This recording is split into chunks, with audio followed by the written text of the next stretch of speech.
Hi అండి, నమస్తే. Welcome back to my channel. ఇవాళ వీడియోలో మ్యాంగో సాగో కీర్ని ఎలా చేయాలో చూపిస్తాను. సమ్మర్లో ఇలా కూల్గా మ్యాంగో సగ్గుబియ్యంతో కలిపి కీర్ని చేసి ఇచ్చామంటే పిల్లలైతే ఎంతో ఎంజాయ్ చేస్తూ తాగేస్తారు. 1-2 కప్పులు అడిగి మరీ తాగేస్తారు. టేస్ట్ అయితే అంత బాగుంటుంది. ఇంక లేట్ చేయకుండా ఈ మ్యాంగో కీర్ని ఎలా చేయాలో చూసేద్దాం. ముందుగా ఇలా ఒక చిన్న బౌల్ను తీసుకొని దీనిలోకి 1/2 కప్పు సగ్గుబియ్యాన్ని వేసుకొని నీళ్ళతోటి 2-3 సార్లు వాష్ చేసుకొని ఇందులో నీళ్ళన్నీ డ్రైన్ అవుట్ చేసుకొని ఇందులోకి మరలా ఫ్రెష్ వాటర్ని పోసుకొని 1/2 అవర్ పాటు మూత పెట్టుకొని ఈ సగ్గుబియ్యాన్ని నానబెట్టుకోవాలి. ఈ సగ్గుబియ్యం నానేలోగా స్టవ్ ఆన్ చేసుకొని ఒక గిన్నెను పెట్టేసి 1/2 లీటర్ పాలను పోసుకోవాలి. ఈ 1/2 లీటర్ పాలలో నుంచి 1/2 కప్పు పాలను తీసుకొని పక్కకు పెట్టుకోవాలి. ఈ పాలు మరిగేలోగా ఇలా చిన్న బౌల్ను ఒకదాన్ని తీసుకొని ఇందులోకి 1 టేబుల్ స్పూను కస్టర్డ్ పౌడర్ను వేసుకోవాలి.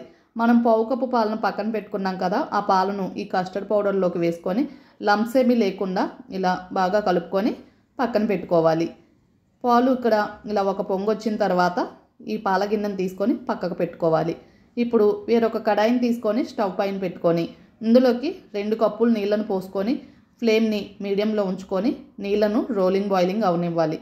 ఇక్కడ చూడండి, సగ్గుబియ్యం అయితే మనకు 1/2 అవర్ పాటు చక్కగా నానిపోయాయి. ఇలా వాటర్ రోలింగ్ బాయిలింగ్ అవుతున్నప్పుడు ఈ సగ్గుబియ్యంలోని వాటర్ అన్ని డ్రైన్ అవుట్ చేసుకొని ఇందులోకి వేసుకోవాలి.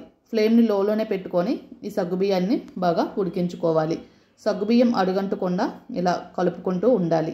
సగ్గుబియ్యం ఇలా ఉడికిన తర్వాత మనం కాచి పక్కన పెట్టుకున్న పాలను ఈ సగ్గుబియ్యంలోకి వేసుకోవాలి. ఫ్లేమ్ని లోలోనే ఉంచుకొని ఈ సగ్గుబియ్యం అంతా పాలల్లో కలిసే విధంగా కలుపుకోవాలి. ఇప్పుడు ఇందులోకి స్వీట్నెస్కి తగ్గట్లుగా 1/2 కప్పు పంచదారను వేసుకోవాలి. ఒకవేళ మీకు పంచదార ఇష్టం లేదు అనుకుంటే కండెన్స్డ్ మిల్క్నైనా వేసుకోవచ్చు. ఈ పంచదార బాగా కలిసేంత వరకు ఇలా లో ఫ్లేమ్లోనే ఉంచుకొని కంటిన్యూస్గా కలుపుకుంటూ ఉండాలి. పంచదార కలిసిన తర్వాత ఆల్రెడీ మనం కస్టర్డ్ మిల్క్ని కలిపి పెట్టుకున్నాం కదా, ఇలా మరలా ఒకసారి స్పూన్తో కలుపుకొని ఈ పాలలోకి యాడ్ చేసుకోవాలి. లేదంటే కస్టర్డ్ పౌడర్ అంతా అలా అడుగున అంతే ఉండిపోతుంది. ఇలా కలుపుకొని ఈ పాలలోకి యాడ్ చేసుకొని ఫ్లేమ్ని లోలోనే ఉంచుకొని ఉండలు కట్టకుండా కంటిన్యూస్గా కలుపుకుంటూ ఉండాలి. కస్టర్డ్ పౌడర్ యాడ్ చేసిన తర్వాత ఫ్లేమ్ని అస్సలు హైలో పెట్టకూడదు. ఇలా లో ఫ్లేమ్లోనే మనం కలుపుకుంటూ ఉండగానే ఈ పాలు అనేవి ఇలా చిక్కబడుతూ ఉంటాయి. ఇలా చిక్కబడిన తర్వాత మంచి ఫ్లేవర్ కోసం 1/2 టీ స్పూను యాలకుల పొడిని వేసుకోవాలి. ఒకవేళ మీకు యాలకుల పొడి ఇష్టం లేదనుకుంటే ఎనీలా ఎసెన్స్ అయినా 1 or 2 డ్రాప్స్ వేసుకోవచ్చు. ఇందులోకి మంచి టేస్ట్ అండ్ కలర్ కోసం చిటికెడంతా కుంకుమ పువ్వును వేసుకోవాలి.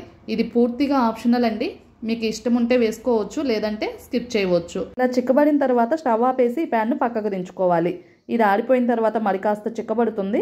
దీన్ని అలాగే వదిలేయకుండా మధ్య మధ్యలో గరిటెతో కలుపుకుంటూ ఉండాలి, లేదంటే మేగడలా అట్టుకట్టేస్తుంది.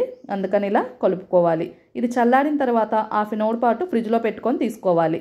ఇలా 1/2 అవర్ తర్వాత ఫ్రిడ్జ్ నుంచి బయటకు తీసిన తర్వాత ఇలా బాగా పండిన మామిడి ముక్కలను 1 కప్పు వేసుకోవాలి. అలాగే 1/2 కప్పు సన్నగా తరిగిన జీడిపప్పు, బాదం, పిస్తా పలుకులను కూడా వేసుకొని బాగా కలుపుకోవాలి. ఇక్కడ ఫ్రూట్స్ మీ ఆప్షనల్ అండి. యాపిల్, బనానా, పొమోగ్రనేట్, గ్రేప్స్ ఏవైనా సరే అవైలబుల్గా ఉంటే వాటిని కూడా ఇలా చిన్న ముక్కలుగా కట్ చేసుకొని వేసుకోవచ్చు. అంతేనండి. ఇక్కడ మ్యాంగో ఫ్లేవర్ మీకు ఇంకా ఎక్కువగా కావాలి అనుకుంటే ఇంకొక కప్పు మ్యాంగోని తీసుకొని మెత్తగా గ్రైండ్ చేసుకొని పల్పులాగా కూడా యాడ్ చేసుకోవచ్చు. అప్పుడు ఇంకొంచెం మ్యాంగో ఫ్లేవర్ యాడ్ అవుతుంది. అంతేనండి. ఇలా మ్యాంగో సగ్గుబియ్యం కీర్ అయితే రెడీ అయిపోయింది. ఇలా రెడీ అయిన తర్వాత వీటిని ఇలా సర్వింగ్ గ్లాసెస్లోకి కానీ లేదంటే కప్స్లోకి కానీ సర్వ్ అవుట్ చేసుకోవడమే. ఇలా సమ్మర్లో సగ్గుబియ్యం మ్యాంగోతో కలిపి కీర్ని చేసి ఇచ్చామంటే పిల్లలైతే ఎంతో ఎంజాయ్ చేస్తూ తాగేస్తారు. పిల్లలే కాదు, పెద్దవాళ్ళు కూడా 1-2 కప్పులు అడిగి మరీ తాగేస్తారు. టేస్ట్ అయితే అంత బాగుంటుంది. ఈ సగ్గుబియ్యం ఒంట్లో వేడిని అయితే ఇట్టే తగ్గించేస్తుంది, కావలసిన ఎనర్జీని అందిస్తుంది. ఇంకా లేట్ చేయకుండా మీరు కూడా ఈ tasty and yummy mango sago కీర్ని ఒకసారి ట్రై చేసి చూడండి. ట్రై చేసి టేస్ట్ ఎలా వచ్చిందో కామెంట్ బాక్స్లో మీ ఫీడ్బ్యాక్ని తెలియచేయండి. మీకు ఈ వీడియో నచ్చితే లైక్ చేయండి. అలాగే మీ ఫ్రెండ్స్కి, రిలేటివ్స్కి షేర్ చేయండి. కొత్తగా మన ఛానల్ చూసే వాళ్ళు ఎవరైనా ఉంటే సబ్స్క్రైబ్ చేసుకోండి. Thank you for watching.